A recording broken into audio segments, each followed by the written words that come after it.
chose. Parfois le silence de Dieu n'explique pas son incapacité. Dieu peut être là. Il descend dans l'église. Parfois des messages sortent pour les autres. Les prophéties touchent que les autres. Mais parfois il ne passe pas chez vous. Son silence ne dit pas qu'il ne te voit pas. Même dans le silence, il te voit. Regardez les voisins qui te Dieu, même dans le silence, il nous connaît.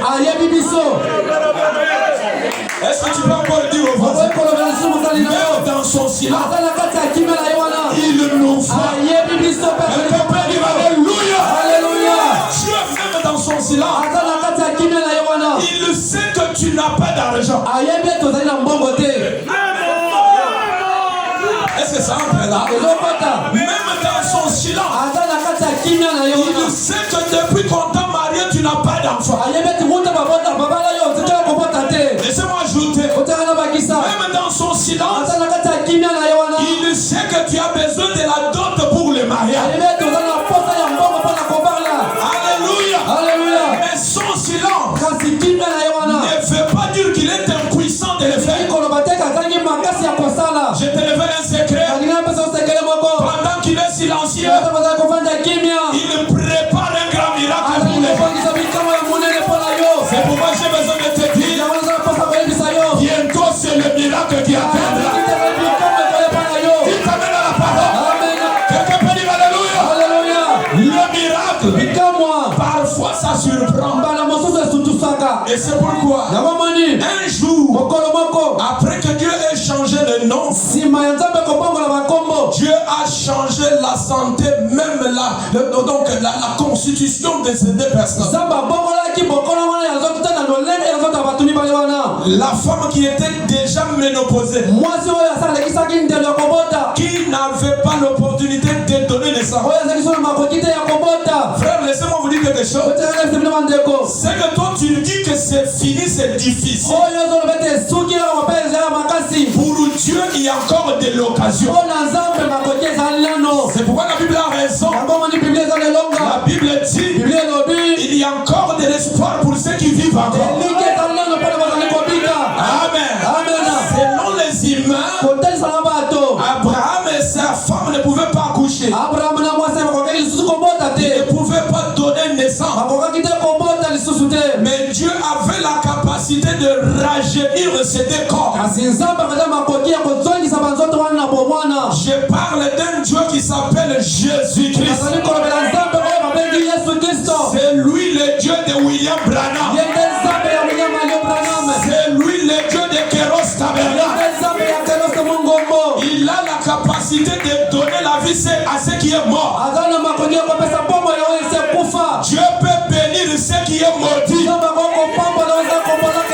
Dieu peut rendre libre les prisonniers. Alléluia. Pendant que je parle, il a cette capacité de vivifier un Lazare mort. Alors si tu avais un blocage quelque part, sous l'onction en tant que serviteur de Dieu, je vous déclare libre au nom de Jésus-Christ.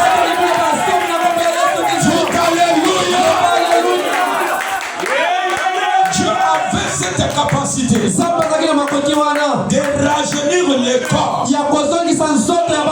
afin que ce couple mette au monde. Même aujourd'hui, il a encore la capacité de donner des enfants aux couples sans enfants. Et ce couple a souffert. Ils ont peiné, à vrai dire. Quelle critique ils n'ont pas eu. Ils ont été injuriés de plusieurs manières. On a mal parlé contre eux de toute façon. Mais leur position, c'est ça qui encourageait Dieu. Quand Dieu voyait qu'il gardait la position, Il ne changeait pas de foi. Il ne se fatiguait pas parce qu'on les injuriait. Il ne se fatiguait pas parce qu'on se moquait d'eux. Alors cette constante de la foi, c'est ce qui approchait Dieu pour accomplir quelque chose. Un croyant, il est croyant même malgré les difficultés. On doit croire bien que c'est difficile. On doit garder position même si rien ne marche. Parce que nous croyons en celui qui dit, et même s'il y a un mur quelque part, mais si lui te dit de traverser, alors avant que tu arrives devant le mur, lui va fendre le chemin. Oh, je parle d'un Dieu qui peut aller au village. Il ramasse quelqu'un qui n'est pas connu de la famille, qui n'a pas un bon niveau d'études. Il entre dans ce genre de famille. Il le ramasse. Il l'élève. Et demain, ce qui pouvait parler mal de lui, ils viennent changer de la race. Est-ce que vous croyez à un Dieu pareil? Que Dieu vous rende de grandes personnes. Que Dieu vous élève au nom de Jésus. Et c'est pourquoi, malgré qu'ils ont en dirait, c'est que Dieu pouvait les encourager, c'est de voir qu'ils étaient résistants aux critiques. Ils étaient résistants aux injures. Comme Dieu ne faillit pas, comme il accomplit toujours ce qu'il dit. Un jour, je peux m'imaginer Sarah. Elle se réveille comme ça, un peu de vertige, un peu de nausée. Et Abraham lui demande, qu'est-ce qui ne va pas aujourd'hui? Je ne comprends pas. Apparemment je ne comprends pas. Abraham savait que c'est arrivé. Et quand cette grossesse pouvait grandir, et jusqu'à son terme, on a mis au monde un enfant. Et cet enfant fut appelé Isaac. Bien-aimés frères, donnez-moi l'attention s'il vous plaît. Ils ont eu cet enfant après un long moment de difficulté. Après de longues prières et de gestes. Ils ont gêné. Ils ont écouté la parole. Ils ont prié. Ils ont assisté à tous les services. Et en fin de compte, comme Dieu répond, Dieu a répondu à cette requête. Parce que moi, je suis parmi ceux qui croient que Dieu répond à la prière. Même si ça peut prendre du temps. Mais ce qui est réel est que Dieu va répondre. Alors Dieu répondit à la prière. Et l'enfant est apparu. On le nomma Isaac. Et Isaac a commencé à grandir. Il est arrivé après 25 ans. Il grandissait. 2 ans, il devenait déjà un garçonnet. Et il monte encore en avant. Et il atteint 10 ans. Je m'imagine il était soit en deuxième ou troisième. Et il atteint 11 ans. Mais quand cet enfant atteint 12 ans, le même Dieu qui donna l'enfant vient. Il revient aux parents de cet enfant. L'enfant qui avait déjà 12 ans. Ensemble, soyons censés de raisonner. Quand déjà vous avez cet enfant à cet âge, alors vous avez déjà des projets sur lui. vous planifiez sur l'enfant. Il sera mon héritier. Il va gérer mes comptes bancaires. Il va m'aider dans ce que je fais. Et parfois tu ne dors pas de nuit parce que tu raisonnes. Et tu planifies pour cet enfant. Je m'imagine que c'est ce qu'Abraham faisait. Mais regardez, le même Seigneur qui donna cet enfant, il revient à l'âge de 12 ans. Il dit aux parents, au père de l'enfant, il lui dit, va, je veux que tu m'offres un holocauste. J'ai besoin de ton enfant là, que tu me l'offres comme un sacrifice. Quelle preuve, quel niveau de test, quel niveau de preuve Dieu soumettait à Abraham. Il lui dit, ne me donne pas un agneau, parce qu'il savait qu'Abraham avait beaucoup de bétail et il en était riche. Mais Dieu descend, il lui dit, tu vas me donner ton enfant, ton unique enfant que tu as. Soyons sûrs, Dieu lui-même savait qu'Abraham aimait beaucoup son fils. Il savait qu'il le chérissait comme un premier. Et quand le Seigneur descend, qu'est-ce qu'il dit à Abraham? Donne-moi ton unique enfant. Donne-moi-le, pas comme qu'il soit mon serviteur, ou que je l'envoie d'un autre endroit. Mais donne-moi l'enfant comme on donne à un animal. Offre-moi l'enfant comme un sacrifice. Quel genre de preuve.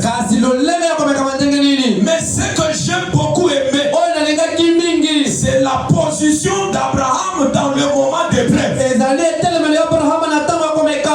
Abraham n'a pas douté d'obéir à la voix de Dieu. Et William Marion Branham dit, quand Abraham a compris ça, il n'a pas réfléchi sur la parole. Et Branham ajoute, il a compris que moi je fais 25 ans sans enfant. Et cet enfant-ci que j'ai aujourd'hui, il n'est pas venu par mes efforts. Mais j'ai cet enfant parce que c'est le même Dieu ici qui me l'avait donné. Donnez-moi la main, j'ajoute. Et Abraham s'est dit, donc si lui me le demande, je sais qu'il va me le donner d'une manière. Alléluia. Alléluia. William Branham, Dieu n'était pas un cannibale. Notre Seigneur n'aime pas un cannibale. Mais Dieu avait quelque chose qu'il poursuivait dans Abraham. Et Branham dit c'était juste l'obéissance. Et Abraham n'a pas douté. Il a pris son enfant. Et il a pris ses serviteurs. Il a pris le bois. Il a pris le feu. Et ils sont partis. Et Sarah qui avait beaucoup d'amour envers l'enfant, quand Frère Branham commente, il dit, Sarah pouvait venir auprès d'Abraham pour lui poser des questions. Tu amènes mon enfant où? J'ai souffert pour cet enfant. Écoutez, Abraham n'a pas révélé ce qu'il allait faire avec l'enfant. Quand Dieu vous révèle quelque chose, ne dévoilez pas à tout le monde. Il y a des secrets que Dieu traitera avec vous-même. Et il ne voudra pas qu'il y ait de mélange des idées. Abraham n'a pas laissé découvrir le secret. Il a dit nous allons adorer. Et quand il a pris l'enfant, ils sont allés là à un niveau encore. Il dit aux serviteurs, apparemment vous serez des obstacles à mes côtés. La chose que je vais aller faire, ça dépend de mon niveau de foi et de mon niveau de compréhension de Dieu. Alors arrêtez-vous à un certain endroit. Alors moi je vais adorer. Quand il évolue, maintenant Isaac se voit lui-même avec son fils. Il avait les bois, il avait le feu, il avait aussi les couteaux. Maintenant Isaac vérifie à ses côtés. Même l'âne qui était avec nous est resté. Je ne comprends pas les projets de papa. Qu'est-ce que papa veut faire par là? Je ne peux pas me taire. Je vais lui poser la question. Papa, j'aimerais bien que l'on parle en famille. Tu as dit que nous allons adorer. Et nous avons le feu ici. Nous avons les bois. Nous avons les couteaux. Mais où est l'agneau pour les sacrifices? Alléluia. Une question pertinente. Une question difficile. Parfois que nous rencontrons, que tu rencontres. Alléluia. Tu as grandi. Tu as besoin de te marier. Tu te regardes. Parfois tu as la maison. Tu as la moto. Tu as un petit travail. Mais ça n'arrive pas à couvrir les besoins que tu attends. J'ai du travail. J'ai la maison. Mais où est la femme pour le foyer? C'est l'enfant qui peut vous demander, Papa, je ne comprends pas. Nous avons de tels besoins à la maison. Mais comment parviendrons-nous? Parfois c'est le père de famille qui se pose les questions. J'ai des enfants, j'ai mon épouse, mais on n'arrive pas à concrétiser la vision. Mais j'ai besoin de dire à quelqu'un la même réponse qu'Abraham a donnée à Isaac. C'est ce que je voulais donner à quelqu'un. Abraham, quand il ouvre la bouche, il dit mon fils. Dieu lui-même c'est pour voilà. Voilà la réponse que je te donne.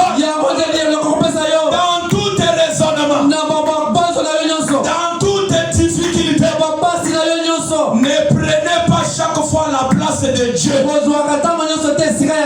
Il y a des moments où tu dois arriver. Tu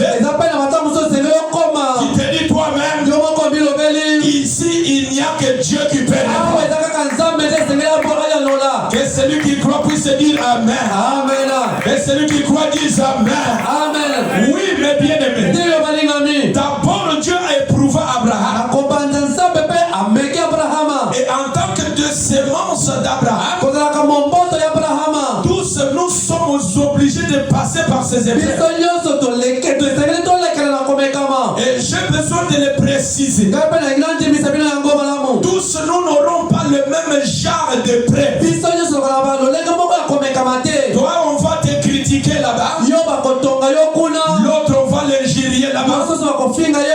L'autre parfois c'est le chômage. Il a des documents, des diplômes, mais il n'a pas un bon travail.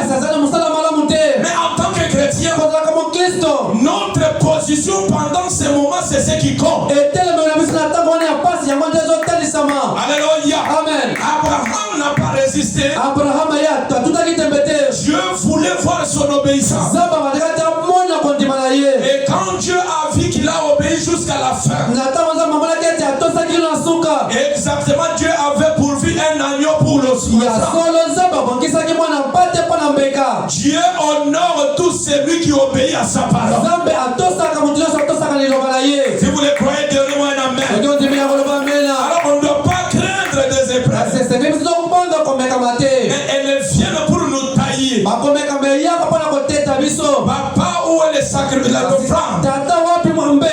Où est l'agneau pour les sacrifices? Fils, j'ai besoin de te dire, c'est Dieu lui-même qui s'en charge. Et frère me dit, en possédant les portes de l'ennemi. Et le prophète dit, écoutez bien, au paragraphe 32, il dit, quelques années plus tard, quand virent les épreuves et que l'église fit tout ébranler, comme il est si facile pour une congrégation de gens de l'être comme ça, lorsque quelque chose ne semble pas passer bien, Branham dit, c'est Dieu qui fait en sorte que les choses soient comme ça. Si vous le croyez, donnez-moi un amen. C'est Dieu qui fait que les choses soient comme ça.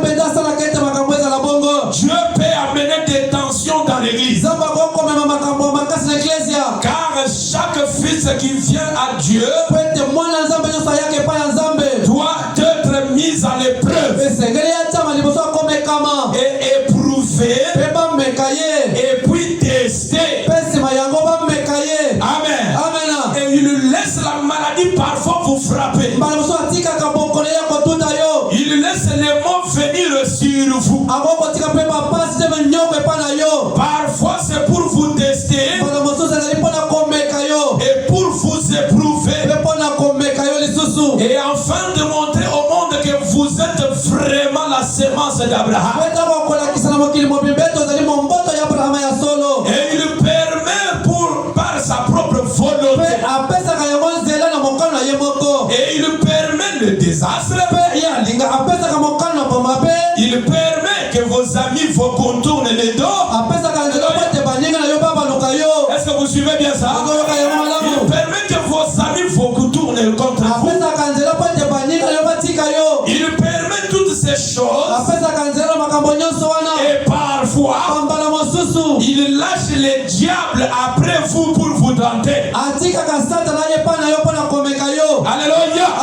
Et c'est lui-ci, le diable, il fera toutes choses sauf vous enlever la vie.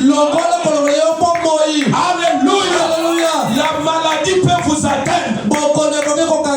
La difficulté peut traîner. Mais Dieu peut permettre ces choses pour vous éprouver, pour vous mettre à l'épreuve. Il peut même autoriser le diable venir semer du désordre dans la vie. Vraiment, il fera tout. Mais quant à ce que tu meurs, Dieu ne t'abandonnera pas. Est-ce que quelqu'un donne la main? Amen. Dieu ne t'abandonnera pas. Est-ce que tu peux dire Dieu ne m'abandonnera pas? Dites-le avec foi, Dieu ne m'abandonnera pas. Alléluia. Il pourrait jeter une affliction. Il pourrait faire de sorte que vos voisins se tournent contre vous. Que l'église se tourne contre vous. Est-ce que vous entendez ça? Écoutez, il peut faire après n'importe quoi. C'est la volonté de Dieu qu'il fasse comme ça. Regardez au voisin. Dites-lui, les épreuves sont la parole de Dieu. Regardez-lui encore. Bien aimé, Dieu doit nous éprouver. Quelqu'un peut acclamer le Seigneur Jésus. Dieu doit nous éprouver pour voir si nous allons toujours être obéissants dans cette condition. Abraham, quand il a reçu cette recommandation, il était un parent, il pouvait refuser. Quelqu'un qui a souffert autant d'années comme ça, il pouvait avoir raison s'il disait je ne peux pas le faire. Parce que lui pouvait penser à la souffrance passée. Mais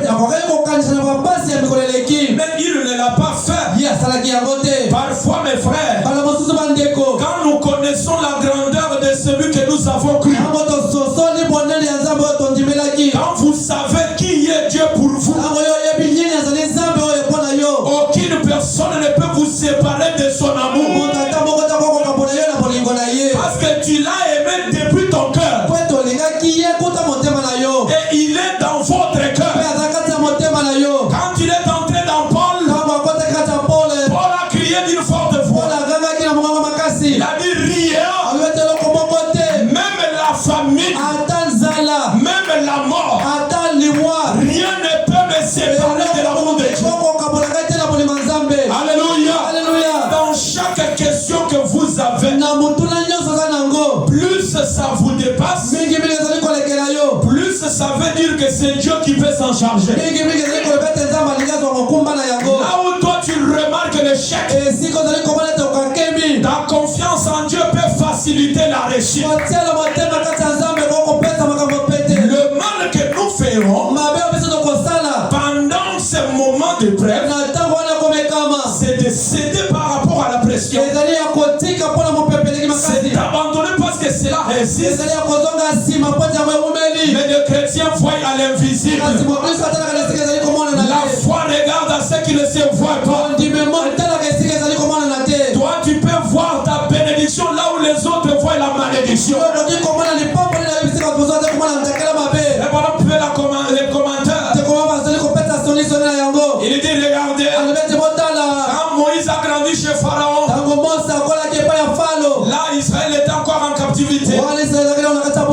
Quand Pharaon regardait au travers d'une fenêtre, il voyait Israël en train de patauger dans la souffrance. Il était en train de pleurer. Un peuple misérable, un peuple dégoûtant. Et quand il quitte à la fenêtre, il dit c'est un peuple sans valeur, c'est un peuple sans utilité. Frère, laissez-moi vous conseiller, dans la vie ne négligez personne. Je le répète encore, ne négligez personne. Je peux être pauvre aujourd'hui, ça c'est ce que toi tu vois. Alléluia. Je peux être sans habit, ça c'est toi qui vois ça. Mais quand Dieu prend ses jumelles, il me voit un roi, il me voit un prince. Donnez-moi un alléluia. Quand Moïse vient au travers de la même fenêtre, il regarde le même peuple. Quand tu le regardes, il voit un peuple de Dieu, une nation sainte de Dieu, un peuple appelé par Dieu. C'est comme quand je te regarde. Aujourd'hui tu marches à pied. Parfois les véhicules t'éclamoussent de sorte. On te jette au travail. Tu es sans valeur dans la famille. Ça c'est ce que les hommes voient. Mais quand Dieu te regarde, demain c'est toi le baobab de la famille. C'est toi la mère des enfants de demain. Tu es un peuple béni de Dieu. Et avec ça on peut crier de gloire. On peut dire alléluia. Oui mes frères, l'état présent de chaque personne, cela ne donne pas l'évidence de notre futur. Vous ne pouvez pas vous inquiéter de votre futur. Même Jésus a dit aux disciples que personne ne s'inquiète pour le lendemain. Amen. Et le futur appartient au Seigneur. Ce que tu seras demain, parfois ça étonnera ceux qui t'ont connu aujourd'hui. Parfois aujourd'hui, qui est comme Mardoché, tu es à la porte en train de sécuriser. Et ceux qui passent te voient sans valeur. Mais tu as un secret que surnaturel. Tu as rencontré le message du temps de la fin. Tu es l'épouse du Seigneur Jésus-Christ. Tu es le royaume du ciel. Tu as entre toi le cœur de Dieu. Il y a la puissance de Dieu dans ton âme.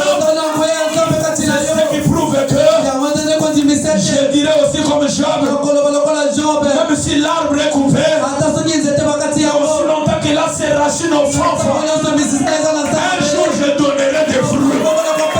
Est-ce que tu peux dire je donnerai des fruits? Dis ça avec foi. Je donnerai des fruits. Frère, ce que je suis en train de te dire, je suis sûr de ce que je parle. Moi je vous ai toujours dit, Dieu peut vous prendre vous, à vous amener à un niveau où aucun membre de ta famille n'est jamais arrivé. Quand tu vérifies l'arrière-famille, même ton ancêtre n'est jamais arrivé là. Dans ce message, c'est possible. Je le reprends que c'est possible. Dieu peut vous prendre dans une famille où il y a des déclarations de malédiction. Mais Dieu peut vous ramasser là et vous rendre une chose valeureuse. Par l'onction et sous cette inspiration, si tu vivais dans une malédiction, le message c'est la trompette. Au nom de Jésus-Christ, sortez de cette malédiction. Sortez de cette prison. Sortez de ces cachots. Sortez de ces lits de malades. Quelqu'un dit Alléluia. Amen. Gloire à toi, Seigneur. Dieu, c'est lui que nous adorons. Ça c'est vrai. Ce qui n'a pas de valeur.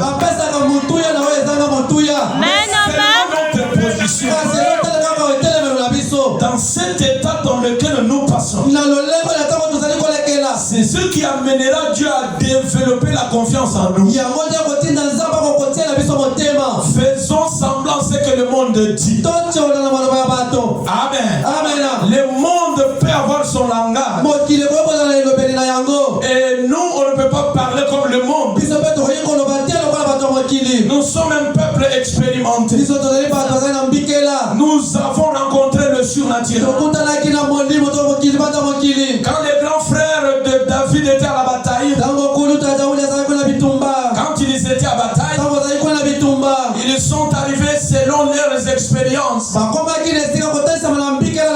Parfois, avant d'aller à la bataille, ils ont fait les entraînements. Ils se sont bien préparés pour les combats. Ils se sont dit, nous allons écrouler Goliath et nous allons remporter la victoire. Ils ont oublié de placer Dieu en première ligne. Ils ont essayé, avec cela ils n'ont pas réussi. Mais un enfant abandonné qui paissait dans la brousse les troupeaux de son père, malgré son état de la puanteur, il avait la puanteur de la brousse, mais rempli des expériences avec Dieu. Quand il arrive à la bataille, il entend les Philistins injurier le Dieu Tout-Puissant. Qu'est-ce qu'il a dit quand il entend les injures? Il dit, quel est ce Philistin qui s'engage à maudire et injurier le Dieu d'Israël? Le frère me commande. Ses grands frères ont commencé à dire, toi nous connaissons ton audace. Ce que nous faisons ici, tu ne peux pas le faire. Nous savons que dans la famille, tu as beaucoup de courage. Mais ici, il n'est pas question de ton courage. Or, David, quand tu lui parlais, il savait de quoi il parlait. Il savait que quand il était dans la brousse, il y avait un lion qui pouvait venir. Il y avait un ours qui venait pour arracher les brebis. Mais Dieu l'a délivré de ses tours. Et quand tu lui parlais, il avait l'expérience faite avec Dieu. C'est pourquoi le monde peut parler parce qu'elles peuvent parler. Mais quand nous ouvrons la bouche pour parler, nous connaissons ce que nous disons. Quand je vous dis que le Dieu d'Abraham donne des enfants, c'est parce que nous l'avons vu faire cela. Quand nous disons que Dieu peut opérer, c'est parce que je sais que il y avait une femme qu'on appelait Georgie Carter, une femme maladive, dans un état compliqué. Mais cette femme a pu être visitée par le Dieu de la colonne de feu. Et Dieu l'avait guéri. Il y a eu Florence Nightingale. Qu'est-ce que je peux encore dire? Un poisson qui était déjà mort. Alléluia. Arraché par la maison. J'aimerais vous rappeler, là-bas à l'est, quand le disciple a attrapé le poisson, il l'avait déchiré. Il a pris l'argent et on a rejeté le poisson. Mais le même Dieu, quand tu reviens à l'ouest, il rencontre un autre poisson. Il était déchiré. Alléluia. Le même poisson. Il était déchiré. Quand l'onction descend, Abraham dit, j'ai entendu l'onction. Il dit que tu peux donner la vie à ces poissons. Abraham a dit, petit poisson, je te donne la vie. Alléluia. Mes frères, si Dieu peut donner la vie à un poisson, il ne peut pas chanter pour lui. Il ne peut pas témoigner pour lui.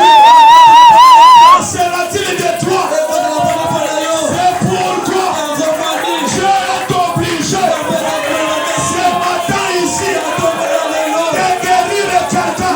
Et pendant que je parle, si tu es malade, peu importe ta maladie, au nom de Jésus-Christ, reçois ta guérison, reçois ta liberté. Au nom de Jésus-Christ, si tu es bien négligé, si tu n'en fais pas de valeur, le Dieu de William Branham, il a pris John Charit, un cancer de fièvre. Comme je peux le dire, c'est comme si John Charit, il avait fréquenté Congo Central. Donc ce matin ici, apparemment, John Charit, apparemment, il avait reçu la leçon en Matadi. Un homme qui cassait le pied, sans valeur. Mais le Dieu que vous avez cru l'a pris de ce niveau-là. Frère, ce matin, tu étais entré ici comme un taximène de moto, comme un vendeur du carburant.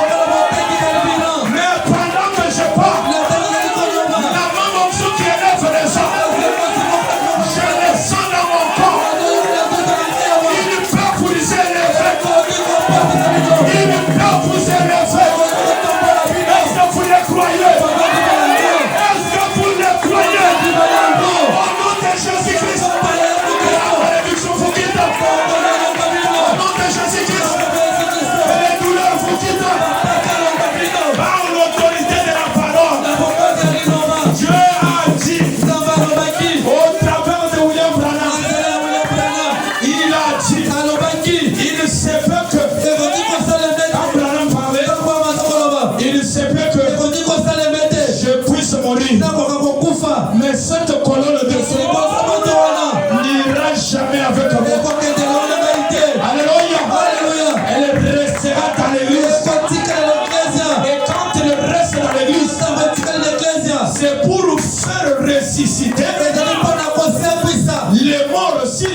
dans l'église. Pour donner la maternité aux femmes s'ils en ont besoin. Et depuis que je suis dans cette vie, je suis fidèle à ce message. Et si je dis la vérité, laissez que Dieu vous montre des miracles. Laissez que Dieu vous fasse des miracles. Au nom de Jésus-Christ, que l'on sache que dans ce message, nous avons un Dieu réel. Papa, voici les feux, voici les bois. Maintenant, où est l'agneau pour les sacrifices? Dieu lui-même, c'est pour voir un agneau. Regarde le voisin, dites-lui, mon frère, ma soeur, pour ton problème, Dieu lui-même s'en chargera. Mon frère, pour ta situation, je te dis la vérité, Dieu lui-même s'en chargera. Alléluia! Alléluia! Alléluia! Pour ton problème, Dieu lui-même se chargera. Oh pasteur, j'ai épousé, j'ai une femme. Pasteur, où est l'enfant? Ce matin, Dieu lui-même, alléluia, s'en chargera. Je dois jamais, je dois jamais, je dois jamais, Jésus me change.